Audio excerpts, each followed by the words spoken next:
Make someone happy this Christmas. Great. Telly for the bedroom. Come to Comet. Now on HTV, a look at the phenomenon of James Bond shaken and stirred.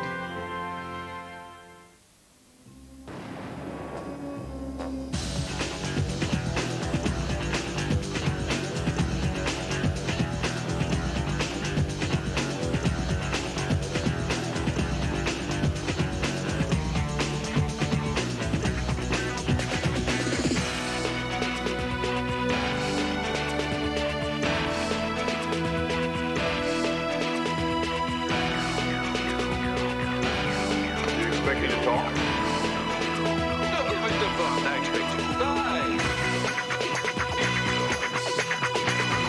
Bond. James Bond. There were many skeptics and cynics, you know, before I did it. Is it going to work? Do we really need another Bond? But, you know, GoldenEye acquitted itself so well that kind of shut them up a little bit. There's been so many of them, and you have to somehow reinvent them. You have to keep them fresh, and at the same time, everyone tells you the moment they've heard you've got this job, they say, oh, you must do this, you've got to keep that, you've got to improve on this. You get hundreds of pieces of advice. Everyone has an opinion about it, everyone cares about them, so it's a tremendous challenge to try and do as well as the last ones, to be different, and to reinvent it and yet keep it the same. This week sees the opening of Tomorrow Never Dies, the 18th James Bond film. Since Pierce Brosnan took over the role, Bond has never been more popular. What's the secret of the original and greatest action hero? What's always cracking about a Bond film is that, to repeat the old showbiz cliche, they start with an earthquake and build to a climax. Like, before the titles start, you get a stunt, the like of which most films could only dream of and would certainly put in the last 5 minutes of the movies. They almost throw that away to get you in the mood, and you watch it in the cinema and you think, I wish these seats had a safety belt, because where is James going to take us from here?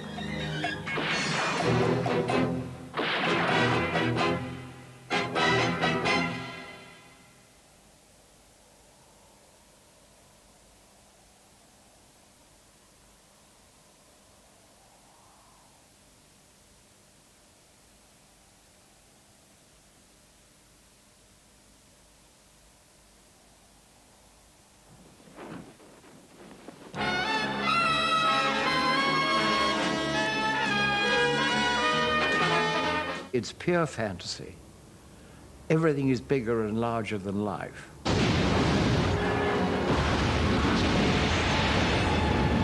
He's going for the bombs.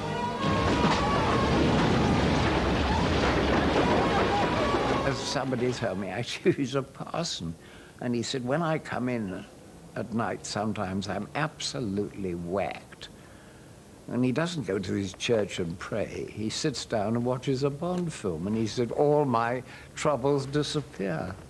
Sometime around the early 70s, I was telephoned and asked if I wanted to direct one, and I said no. I can't imagine why. I said no, I must have been mad. It's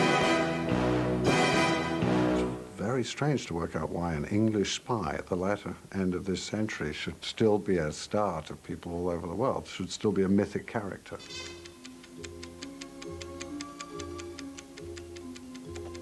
Bond has been box office dynamite since the early 60s, and the world is still enthralled by his exploits 35 years on.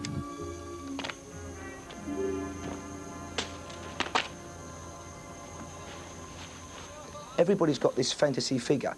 In the late 60s, it was the man in a very murky and dark and deceitful world. One man could cut his way through it, maintain his dignity, look fantastic in a tuxedo, and still get the girl. Bond is an amoral creature acting on behalf of a moral enterprise.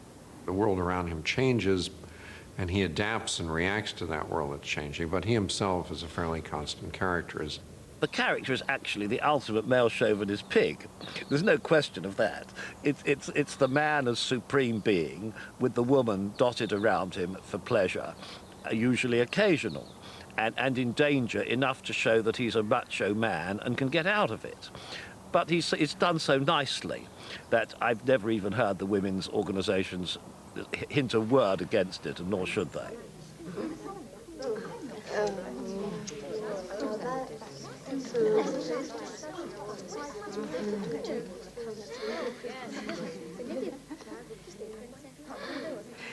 Is anything the matter, Surgery?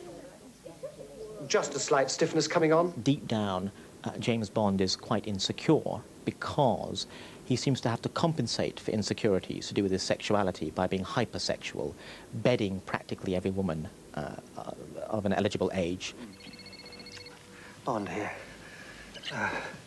Going to Scrambler, Channel 4. James? Where are you? Oh, Moneypenny.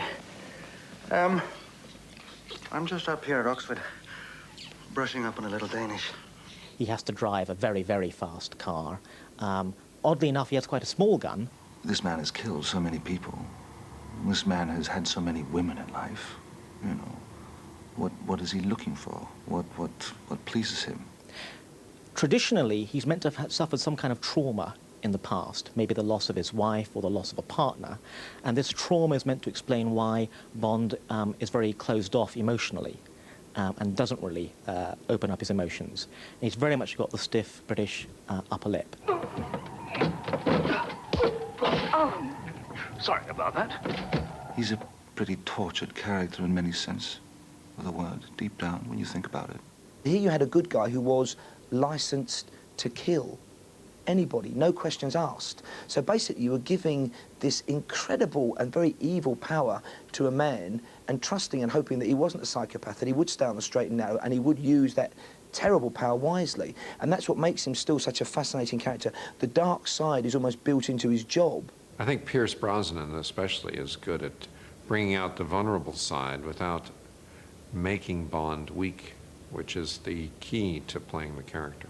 I suspect he might have a gambling problem, because there's an awful lot of gambling in the books. I admire your courage, Miss... Trench. Sylvia Trench. I admire your luck, Mr... Bond. James Bond. Mr. Bond, I suppose you wouldn't care to, raise the limit?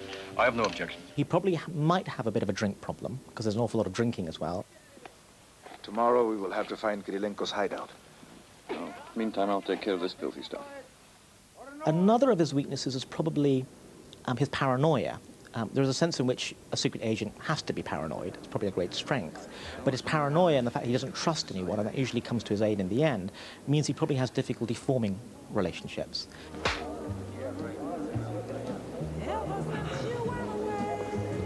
I think James's only weakness, but it is a terrible weakness, is his addiction to crashing and awful puns. You know John Cleese's 3 rules of comedy: no puns, no puns, no puns.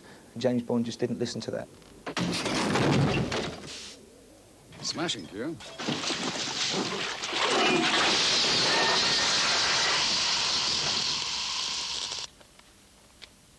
Shocking. Bring tears to your eyes. You have to keep that tongue-in-cheek and humorous situation where in the midst of absolute mayhem, a wry remark is made. I don't think you can change a winning formula. It would be silly. 007's name was taken from James Bond's Birds of the West Indies, the book that creator Ian Fleming was reading at the time. He ended up at the beginning of the Second World War as assistant to the director of naval intelligence, where he was on the sort of fringes of the espionage network, and he incorporated a lot of the material for his later books during the wartime period.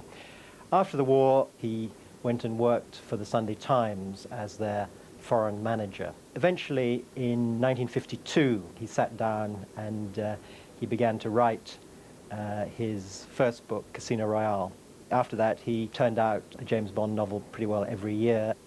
He never had any exaggerated idea at all that, you know, he was writing literature with a capital L. On the other hand, he took considerable care to be very literate. The books are very literate indeed. They're very well written. Part of the appeal of the books is the fact that at the end of the 50s and the beginning of the 60s, Britain was coming out of a post-war austerity.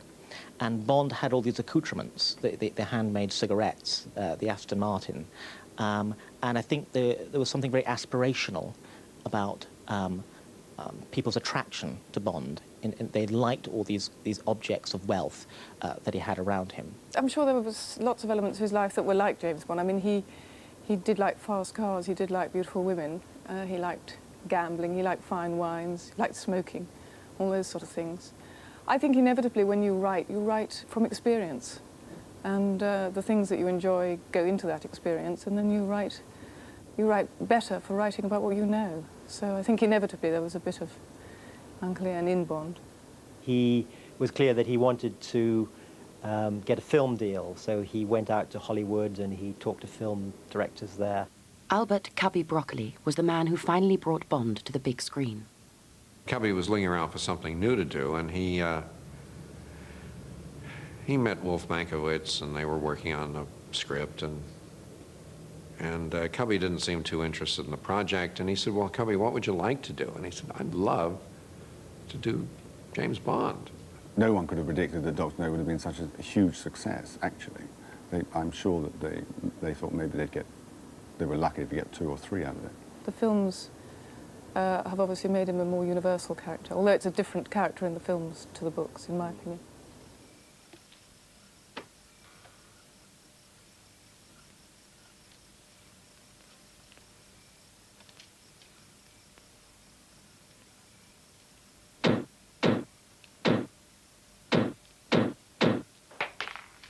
Drop it, Professor, and behind you.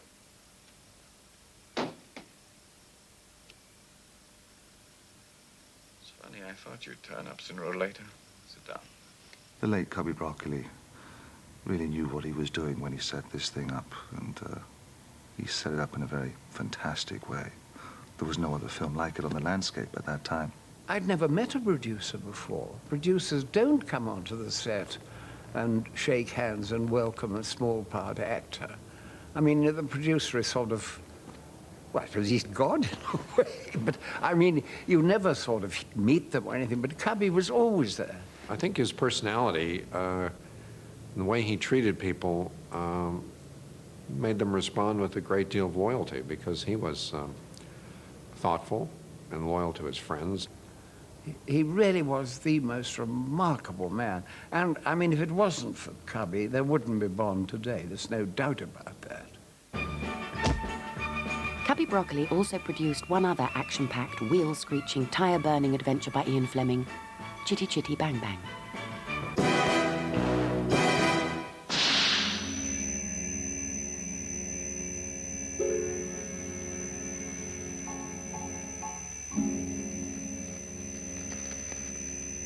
This is gold, Mr. Bond. All my life I've been in love with its color, its brilliance, its divine heaviness. I welcome any enterprise that will increase my stock, which is considerable. I think you've made your point, Goldfinger. Thank you for the demonstration. Choose your next witticism carefully, Mr. Bond. It may be your last.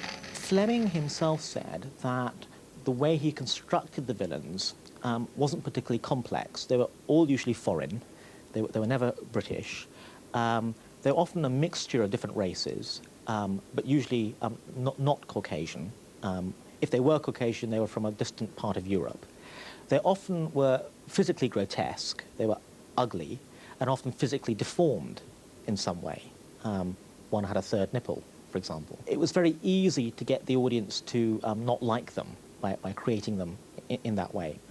The tape I most recently watched was Goldfinger, and you know, Gert Frobe and I we're not a crossover, so it was great to watch him, because that was one of the great ones.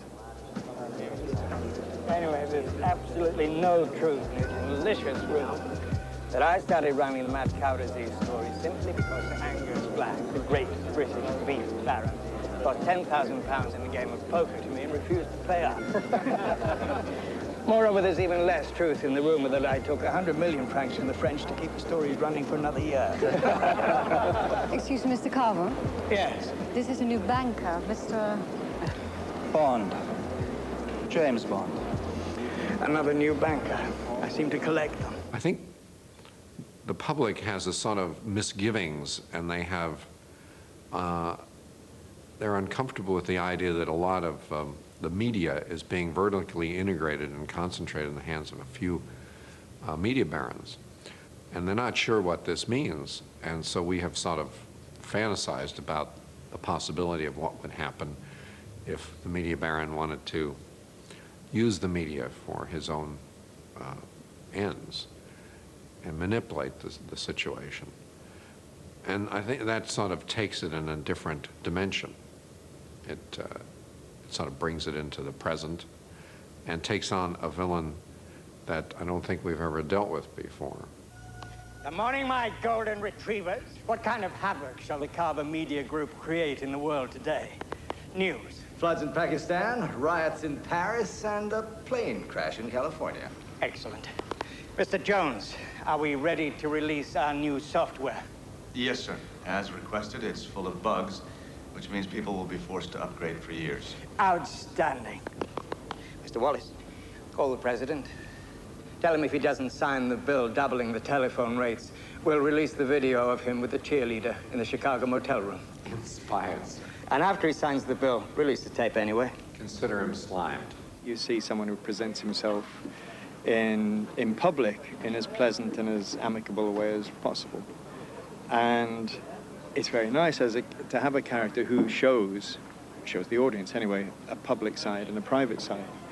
And it's unusual in this kind of characters. The public side is enigmatic and charming, and the private side is evil. Bond's arch-rival Blofeld has appeared in 5 films. In the first 2, we never saw who he was. In the third, he had a scar all down his face. It had healed by the next film, but Telly Savalas Blofeld had neither hair nor earlobes. Miraculously, both grew back again when Charles Gray took over the role.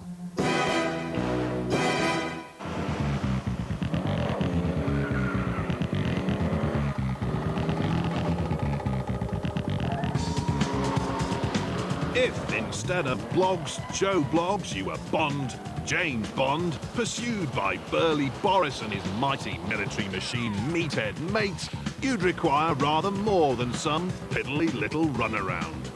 007 Awesome Autos have more tricks up their sleeves than Paul Daniels in an octopus suit. With a flick of the wrist, he has Jodrell Bank. The silver screen becomes a smoke screen, and the road turns into an oily slick. No need, of course, to use it on Bob Monkhouse's driveway.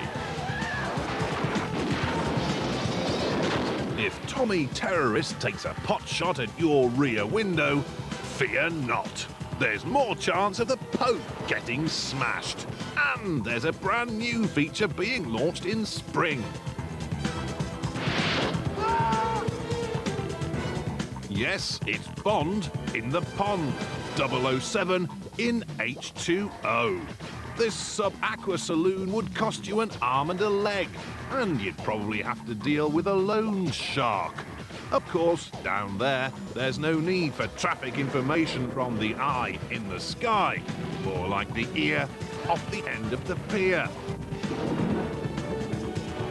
Roger Moore, of course, used to star in The Saint as Salmon Templar. What's always grabbed me about Bond, though, is his versatility. His ability to effortlessly drive whatever goddamn vehicle comes his way. Yes, with Bond at the wheel, no one's going to catch this bug. They won't see him for moon dust. And on those picturesque alpine roads, it helps if you can reverse quicker than a battalion of yellow-bellied Italian tanks. Let's see that again. These days, of course, there's always some rotten little tea leaf out to half-inch your jam jar. Should Gunter and his goons try and break in, they'll get a blast of AC/DC. Followed by keep a knocking, but you can't come in.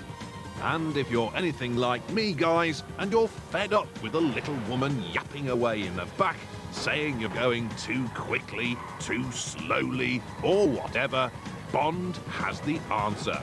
Yes, the car for the backseat driver is finally here. That's Bond, James Bond, licensed to kill and licensed to drive flash cars bloody quickly whilst Bolshe Boris blasts bazookas at him. Home, James.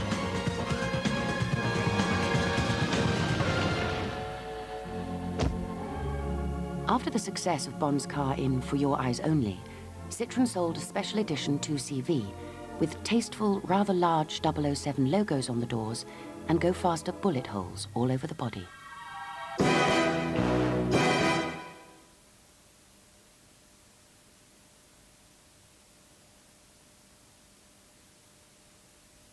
Captain, there's something heading our way extremely fast. It's coming straight at us. I've never seen anything like it before.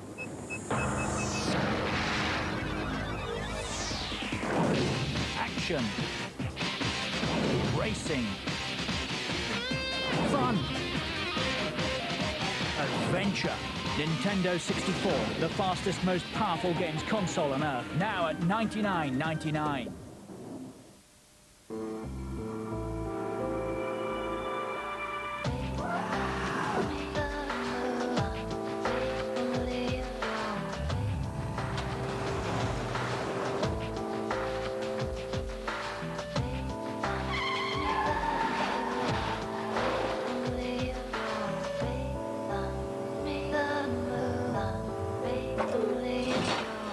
The new Toyota Corolla, the car with the big following.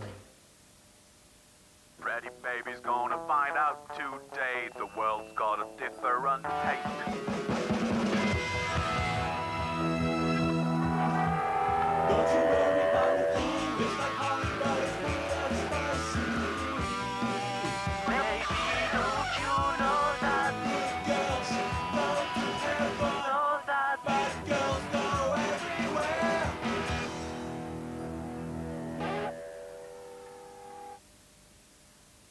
Madam, can I interest you in trying some Marmite today? Special promotion by us.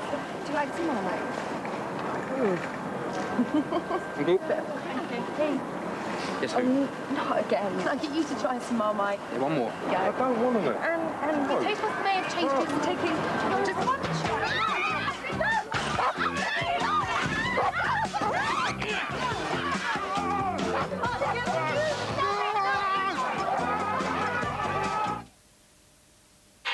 Oi!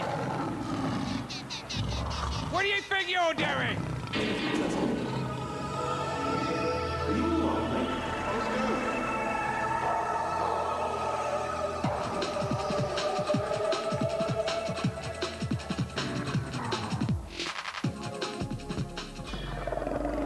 New Peanut Lion. I've warned you two about this before! It's a totally different animal.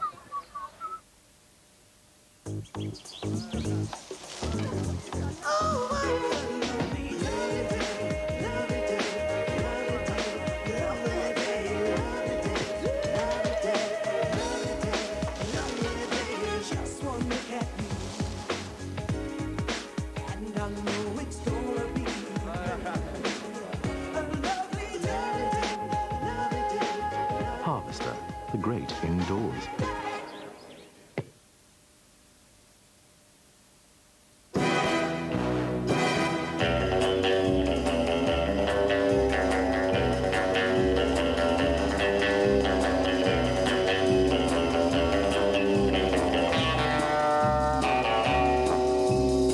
Well, a lot of what is to do with the James Bond theme comes, strangely enough, out of the theatre.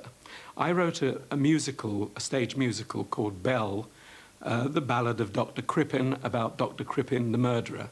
One of the main backers was Cubby Broccoli. And Cubby Broccoli liked the score very much. And he asked me to come and see him and Harry Saltzman at their office. He offered me Dr. No. I didn't know much about James Bond at the time, but they said there was 12 weeks in Jamaica, so I said, I'll do it. I did most of the West Indian music, like Underneath the Mango Tree. Underneath the mango tree, my honey and me. Where's that? Then I wrote all the other stuff when I came back to England. But I wasn't completely happy with what I had as a theme song. I felt that I hadn't yet got the character of James Bond.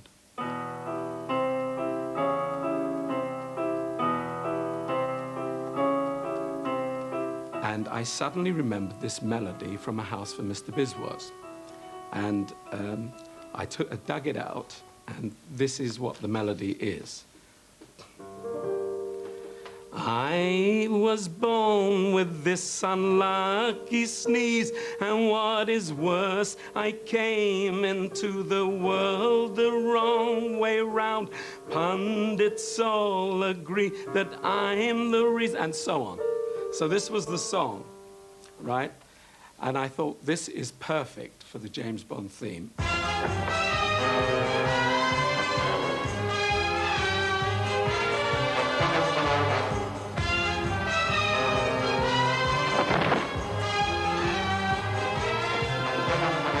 And it's been fascinating over the last 35 years hearing all the different versions, and there have been so many versions of my melody. And right up to today, where you have this wonderful version by Moby.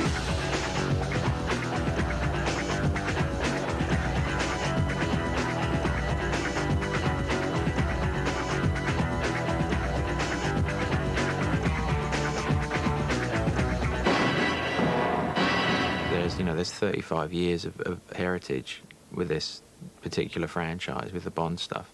And for me, John Barry's music was 50% about what made the film Bond. Otherwise you've got an action movie. I approached it more from a fan's point of view. Like when Pierce Brosnan turns up and he clicks a gun and kind of gives you the look and, like presses the button or does the gadget stuff, you want to feel that it's a Bond moment.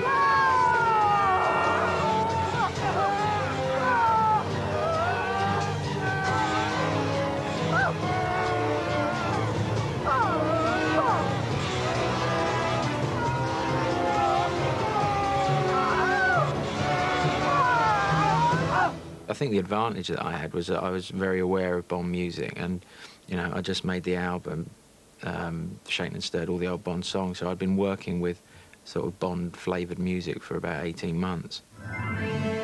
Shaken and Stirred is David Arnold's hit album, featuring new interpretations of Bond classics by artists as diverse as Pulp, Chrissie Hynde and David McAlmont. Most of the time it was me phoning him up and saying, I'm making this record, this is what the record's about, I'd really like you to do this track, and they said yes. There's a couple where with David McAlmont, he wanted to do a Shirley Bassey one, and Moonraker I'd already done with Shara Nelson, so that left Diamonds Are Forever and Goldfinger, and I think even for David, like, Goldfinger was a sacred cow that we couldn't stroke, so we went for Diamonds. Diamonds are forever. Hold one up and then caress it. Touch it, stroke it, and undress it. I can see every part, nothing hides in the heart to hurt me. Despite the musical tradition of the films, the only Bond theme to top the charts was Duran Duran's A View to a Kill, which reached #1 in America.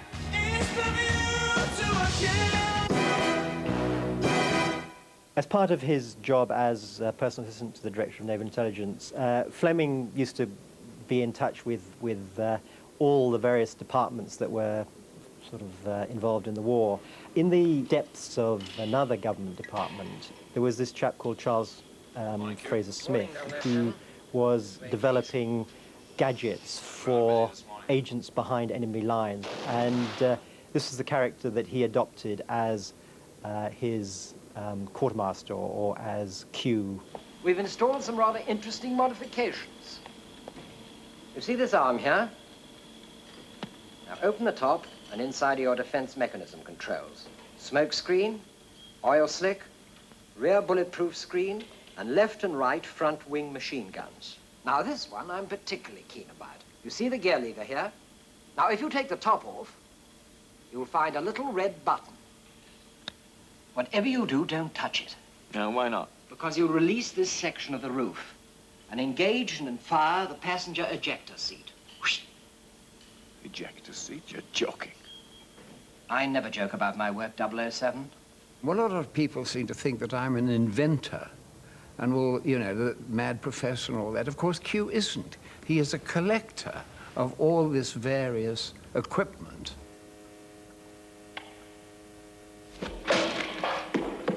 I want that ready for Ahmed's tea party. Everybody knows a Q, that kind of schoolboy swat. Now they're kind of computer hackers, but then he was the man who, with Heath Robinson, a couple of bits of string and a tin can, would make some device that could save the world.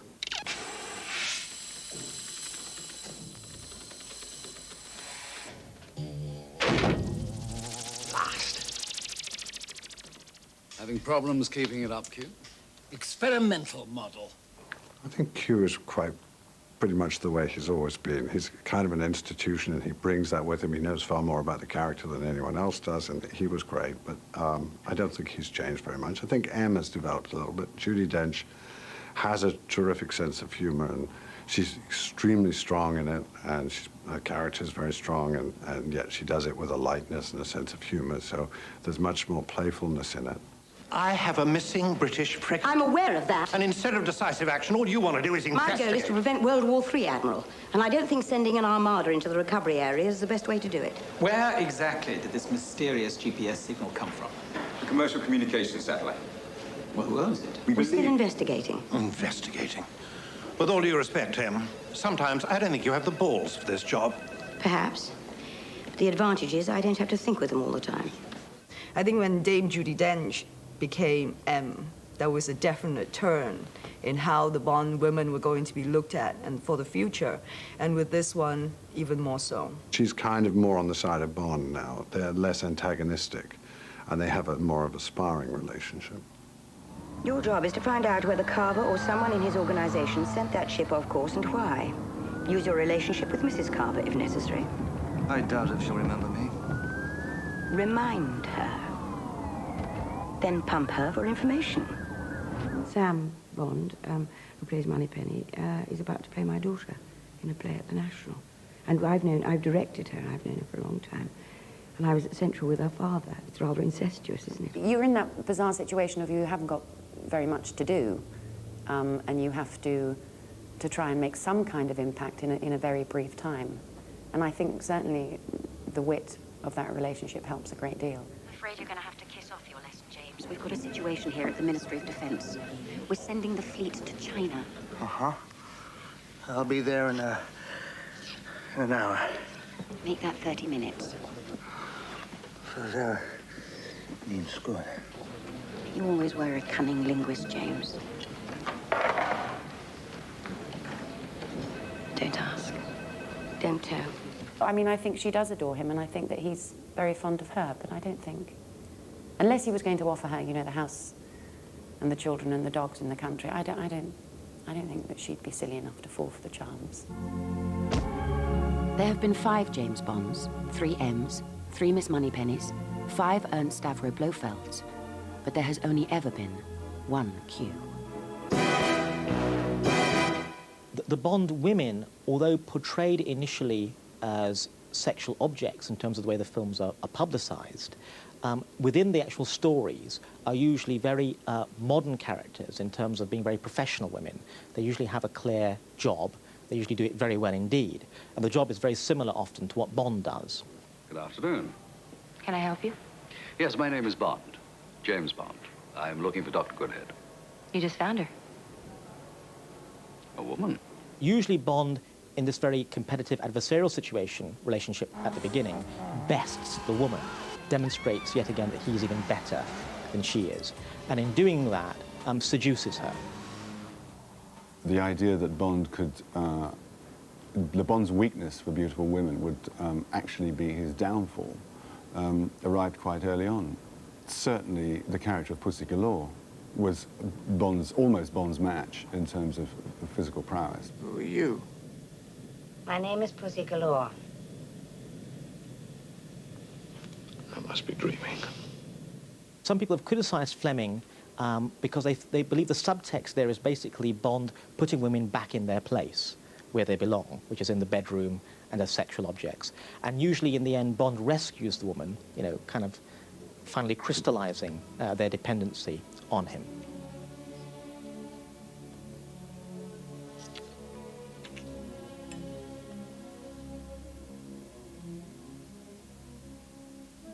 I need refilling. Mm-hmm. Of course you do. I thought it'd be really nice to get past the kind of babes from the last 20 years and have a modern co-star, a heroine who would be terrific and strong and tough, and we ended up with Michelle Yeoh, and she was wonderful in it. She was exactly what I wanted. Michelle Yeoh is going to cause quite a sensation, I think. The way she and Bond sort of team up, their whole relationship, her rejection of him as a lover, you know, and kind of trying to get rid of him most of the time and solve the case her own way. If I didn't know better, I'd say you were following me around, Mr. Bond. You'll have to admit, though, we seem to have developed a certain attachment to each other. Hopefully, not for long. Wei Lin is definitely a woman of the 90s. Strong, independent, willful, smart, and equal with Bond.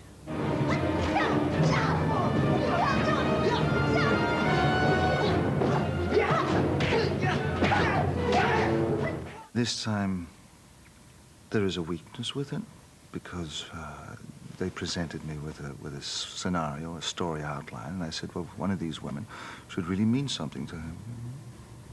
Someone whom he loved, someone whom really got too close. Do you know I used to look in the papers every day for your obituary? Well, I'm sorry I keep disappointing you.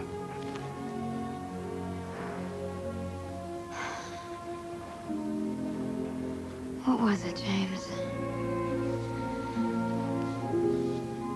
Did I get too close? Did I get too close for comfort?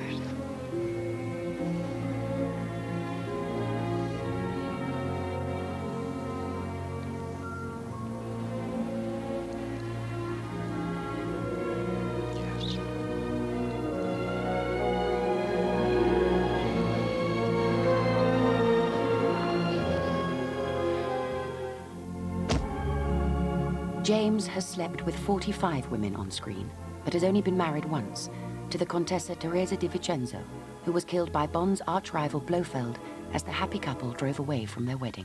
Hey, Brosnan, you. He's marvelous because he's very patient. And, you know, I am getting awfully old and absent-minded and I forget my lines and all that, but, I mean, he couldn't be more helpful and nicer to work with. We worked very well together on the set. Well, we were handcuffed like almost a quarter way throughout the whole movie. And if I had to be handcuffed to someone, thank God it was Pierce. He's wonderful. And you know, when I was back in America before I came over to do the movie, and when I started telling people in Hollywood that I was going to do it, and everyone across the board says that Pierce is the nicest person in the world to work with, and I really found that to be true. And oh, it's lovely. It's lovely. I think he's a great fella. He's very warm, he's very funny. He's very beautiful. Quizmaster Bob Holness once played James Bond in a South African radio production of Moonraker in the 1950s. And Batman Adam West was briefly considered for the role of Bond when Sean Connery retired. Holy Miss Moneypenny. One of the things I thought they did wonderfully in GoldenEye was the tank chase. I thought it combined the best of Bond. It was funny, it was kind of a character thing. It was tremendous action, and I thought that was unbeatable. They'd done it so well.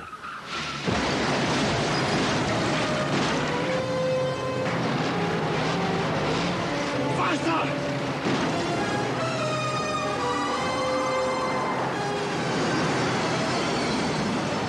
You can't get a bigger thing than a tank. You can't do it any bigger. And I finally decided, well, I won't do it bigger. I'll do the opposite.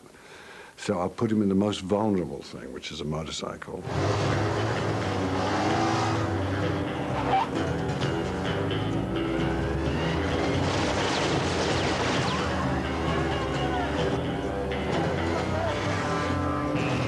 if there's action involved and big special effects and big stunts, they take time to set up. So whenever there are big sequences like that, it's very close liaison between myself and the second unit director. First of all, we discuss what sequence would be good, and I give my input in as much as what would be safe, what's possible, what's practical, what I think's been done before. Once you've got past the script, you've seen a location, you come back and you storyboard it. And then it's a progressive build-up from there. They had this great idea of going along a rooftop on a helicopter and jumping over a helicopter. And I thought, well, you know, that's sort of been done at times, but how can we make it differently? When they get on the motorbike and they're off, it starts off as like a few bullet hits, and then the bullet hits increase, and the firepower that is used against them. The helicopter then joins in, so there's more firepower. We got Michelle Yeoh and Pierce both riding the motorcycle, which was fantastic. You know, you see them roaring down the street with this helicopter behind them, chopping up the stalls, and it's wide shot. You can see Pierce is actually riding the motorcycle. They were both very game and great to work with. It's the way we ride on the bike. It's not one person riding, because we're handcuffed together. We have to work together. I'm working on the clutch and he's working on the acceleration. It took us a little while to get used to that, but it turned out to be a very interesting sequence. No, we worked well together. She's a great lady to work off of, and she's got a good sense of timing. She's got a real good, you know, balance. We had the balcony collapsing, we had the jump over a helicopter, landing on a roof, crashing through the roof. That was some stunt, that, I've got to say. The obvious stunt being the bike going over the top of the helicopter, but probably the stunt that people won't actually appreciate is the stunt of the helicopter getting into that street. I mean, it was absolutely amazing how he did it, and all credit to him.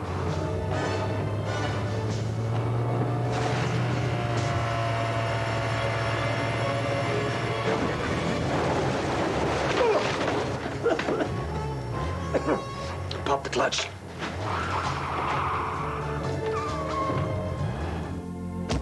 The only character that has been played by more actors than Bond is Felix Leiter.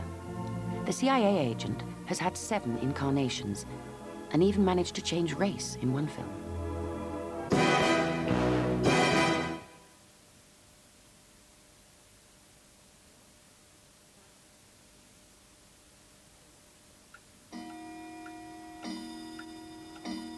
Make someone happy this Christmas. Wow, a Nintendo! Come to Comet.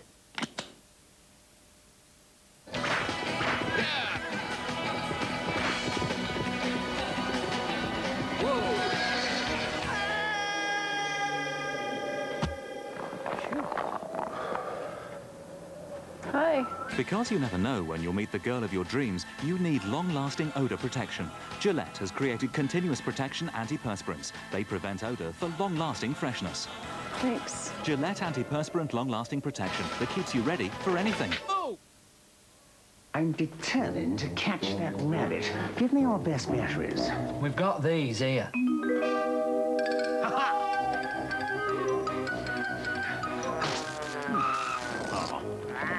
Give me Duracell. That evens things up a bit. Because Duracell lasts longer. 150,000?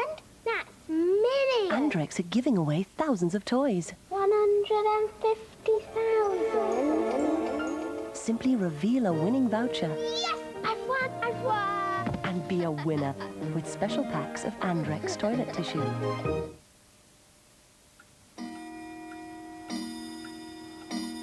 Make someone happy this Christmas. That's great. No more dishes. Come to Comet.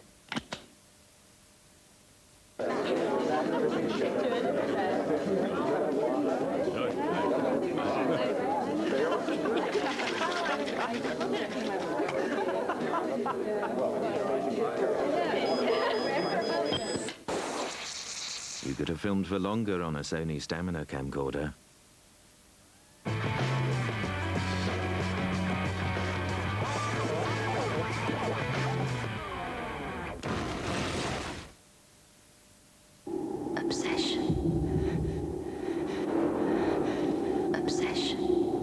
Obsession. Calvin Klein. Fragrances for men and women.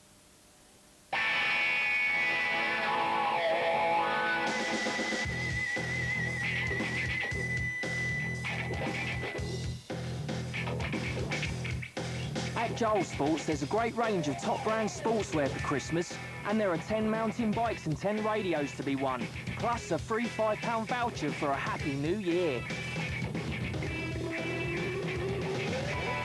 Joel Sports, the last word in sports shops. This Christmas, Iceland are giving you £1 off their new banana and caramel Commotion Gatto, exclusive to Iceland. Driving home for Christmas.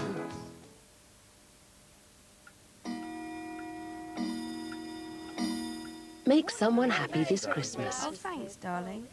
Come to Comet. My name's James, Douglas James. I'm 007, licensed to thrill, but never licensed to kill.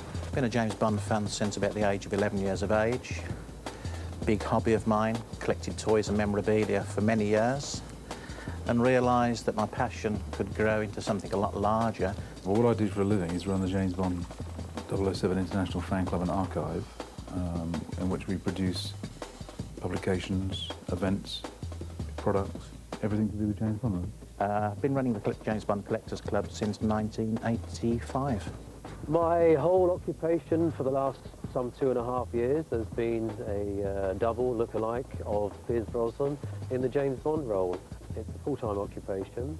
I do maybe 3 or 4 gigs a week in 3 or 4 countries a month. I'm forever wearing a tuxedo, the bow tie, and the obligatory watch, and of course the never to be forgotten Walther PPK. And it's the best job in the world. People will pay, thousands of dollars or hundreds of pounds to acquire dolls and figures, road race sets. Tin plate toys from Japan, especially of the Aston Martin, very, very popular. A lot of people tend to be fanatical about all the variations and the different packaging, the boxes, types of products that come from all over the world. There are so many people that are interested in James Bond, but they come from all varied backgrounds. I mean, our membership, it could be a bus driver, a doctor, an accountant. We have people as far away as Argentina, Canada, America. Japan is a very big market for James Bond. Well, everybody's usually interested in collecting all sorts of memorabilia, but I think that they join the fan club and then they continue to subscribe to our magazine because we write articles about how the films were made. I wear the commando gear, I have the frogman gear, I have the flying suits. Fans are obviously obsessed with the whole thing, and you do get some strange requests from time to time. I think the strangest one, we've had a few, that we had was somebody wrote in and they wanted to know the inside leg measurement of all of the James Bond actors. And I don't mean the 5 guys that have played Bond, I'm talking about everybody that ever appeared in the movies. From time to time, it's very difficult to go out.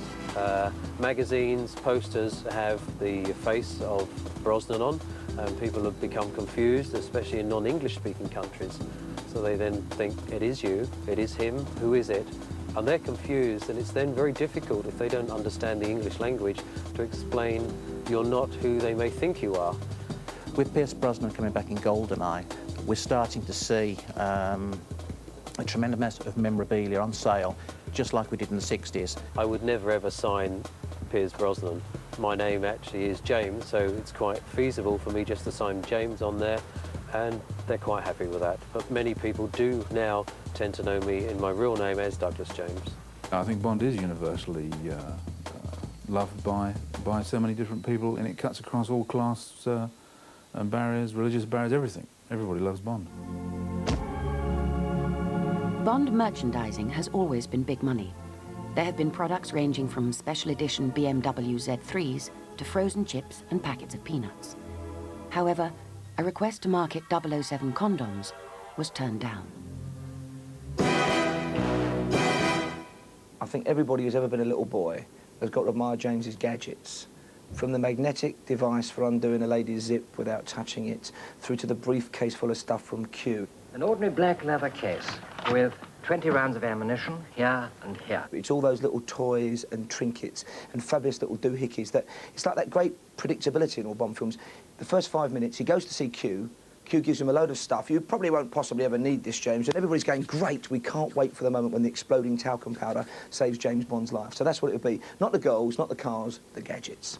In this film, I'm supplying with the 2 main gadgets, which of course is the BMW and the Ericsson telephone. Talk here, listen here. So that's what I've been doing wrong all these years, huh? Look, it also includes a fingerprint scanner and a 20,000-volt security system. And this I'm particularly proud of. The remote control for your car. Tap twice. Well, the Ericsson telephone sort of does everything but talk. But the ridiculous thing is that in time to come, it most likely will do all these things. And people say, oh, how old-fashioned that film was. It's surprisingly difficult to drive, but with practice... You can view pictures down a telephone. You can control things down a telephone, like steer a car. So, in theory, all you need is a camera to see where the car's going, to view on a screen of some sort, and then on the other end of the line, some sort of control of the car. So that's all feasible. Mm-hmm. Well, let's see how she responds to my touch, AQ.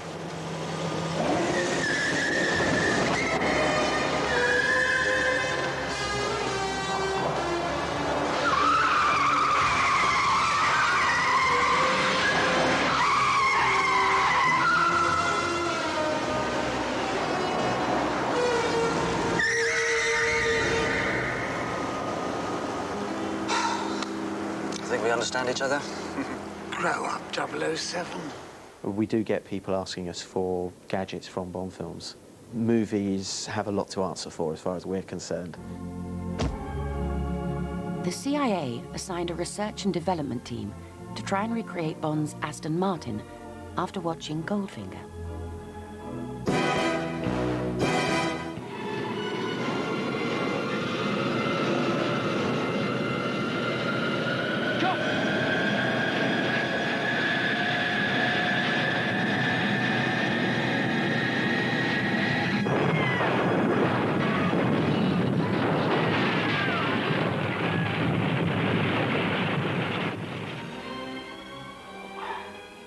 Have you broken something?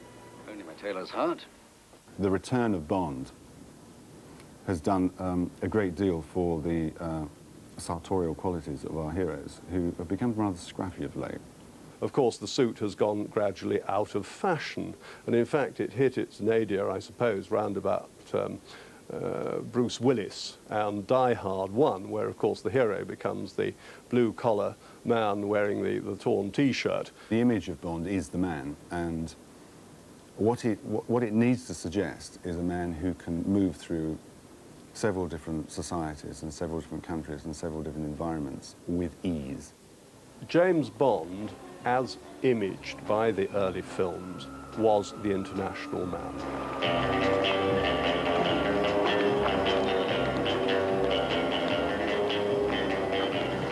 Taxi. All right, then go ahead. Help yourself. By the very nature of a very simple pared-down style and the lighter weight cloths, when James Bond, or the image of James Bond, hit the screen, particularly in America, you had a situation where they took one look and said, ah, this is a modern man.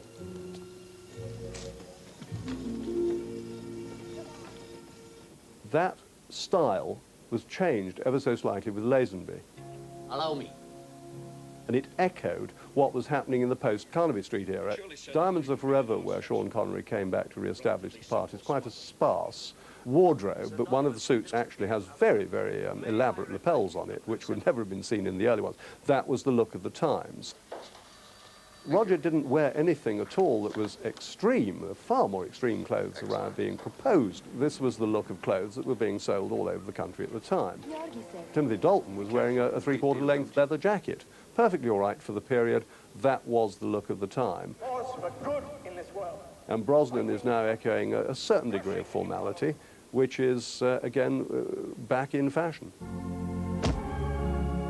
Fashionable Chelsea in London is 007's home. Bond boffins have deduced that he lives at 30 Wellington Square in a comfortable flat just off the King's Road. My favourite James Bond character is actually probably the one that's usually nominated as being everyone's favourite, which is Sean Connery.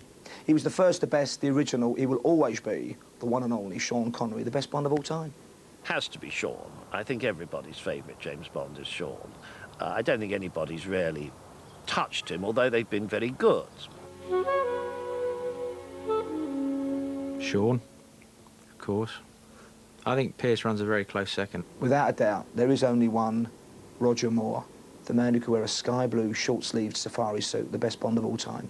My favourite Bond, of course, is Sean Connery, and I think most people will say that. Although I think Roger Moore had some very good moments. He only did the role once. He was cracking. He's in my favourite Bond film, on Her Majesty's Secret Service, Jules Lazenby.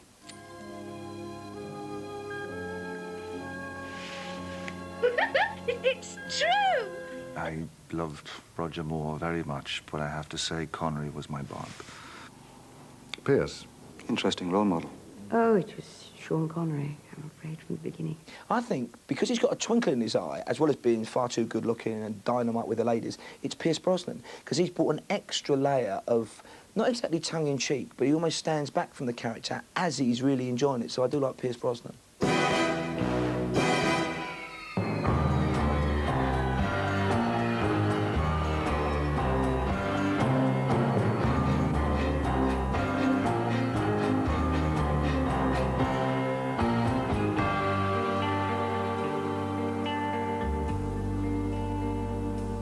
Darling, I'm killed.